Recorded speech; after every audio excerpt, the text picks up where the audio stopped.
tanah Makkah yang dikelilingi gunung dan pasir. Di bawah langit yang dipenuhi bintang-bintang, manusia hidup dalam gelapnya penyembahan berhala. Setiap rumah punya patung, setiap kabilah punya Tuhan sendiri. Namun, di tengah kegelapan itu, ada satu lelaki yang hatinya menolak tunduk pada batu dan kayu.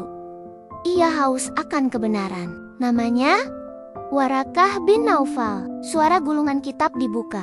Lilin menyala. Warakah berasal dari keturunan yang mulia, keluarga Bani Asad, sepupu dari Khadijah binti Khuwailid, wanita suci Quraisy. Ia meninggalkan agama kaumnya dan memilih memeluk ajaran Hanif, agama Nabi Ibrahim. Setiap malam, ia duduk di dalam rumah batu kecilnya, menatap lembaran-lembaran Injil yang ditulis dalam bahasa Ibrani dan Suryani. Ia belajar dari para rahib di Syam dan menyadari bahwa dunia sedang menunggu sesuatu besar. Tanda-tanda itu sudah dekat.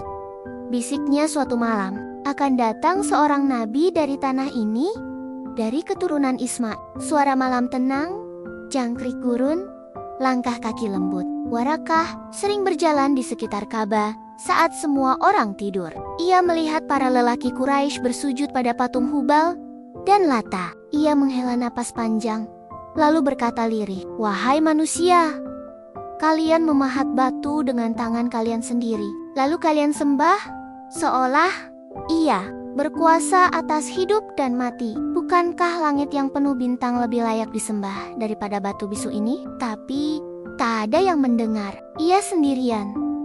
Namun keyakinannya tak pernah padam. Burung-burung berkicau. Tahun-tahun berlalu, maka tetap tenggelam dalam kegelapan. Namun di sisi lain kota, seorang lelaki bernama Muhammad bin Abdullah sering menyendiri ke Gua Hira, mencari ketenangan, seperti halnya Warakah yang dulu mencari cahaya di Syam. Suara guru lembut, angin berdesir kencang. Hingga suatu malam, langit Makkah berguncang oleh sesuatu yang tak terlihat. Muhammad turun dari Gua Hira dengan wajah pucat, tubuh bergetar, berkata kepada istrinya, "Selimuti aku, selimuti aku." Khadijah menatapnya dengan cemas. Dan di tengah keheningan itu, ia berkata lembut, "Aku akan membawamu kepada sepupuku, Warakah bin Naufal.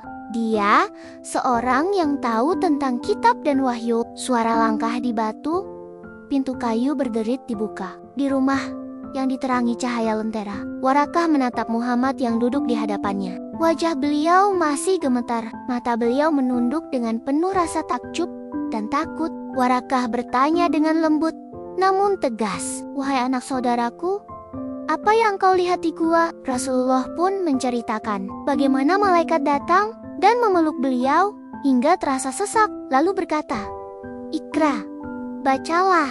Warakah mendengarkan dalam diam. Matanya berkaca-kaca, dadanya bergetar. Lalu ia berkata, "Demi Allah yang jiwaku di tangannya, itu adalah Namas, malaikat Jibril yang pernah turun kepada Musa alaihissalam. Engkau adalah nabi bagi umat ini."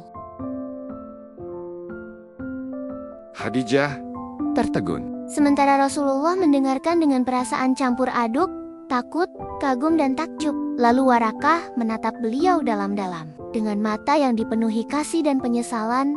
"Andai aku masih muda, andai aku masih hidup ketika kaummu nanti mengusirmu." Rasulullah heran dan bertanya, "Apakah mereka akan mengusirku?" Warakah mengangguk perlahan. Suara tuannya bergetar. "Tiada seorang pun membawa kebenaran seperti yang engkau bawa, melainkan ia akan dimusuhi. Namun jika aku hidup di hari itu, aku akan menjadi penolongmu." Suara embun pagi, burung kembali bernyanyi. Tak lama setelah pertemuan itu, Warakah bin Naufal wafat sebelum dakwah dimulai. Namun, ia meninggalkan keyakinan yang kuat bahwa cahaya terakhir telah datang ke bumi. Di hadapan Allah, ia termasuk di antara sedikit manusia yang mengenal kebenaran. Sebelum wahyu turun secara sempurna, musik orkestra meningkat perlahan, nada haru dan kemenangan.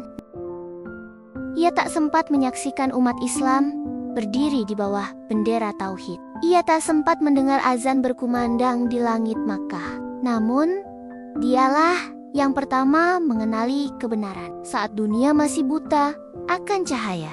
Warakah bin Naufal, sang penjaga cahaya sebelum kenabian. Saksi sunyi yang menanti datangnya wahyu terakhir. Musik penutup lembut, gema azan dari kejauhan.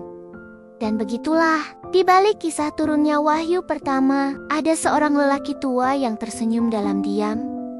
Karena ia tahu, cahaya yang ditunggunya akhirnya datang.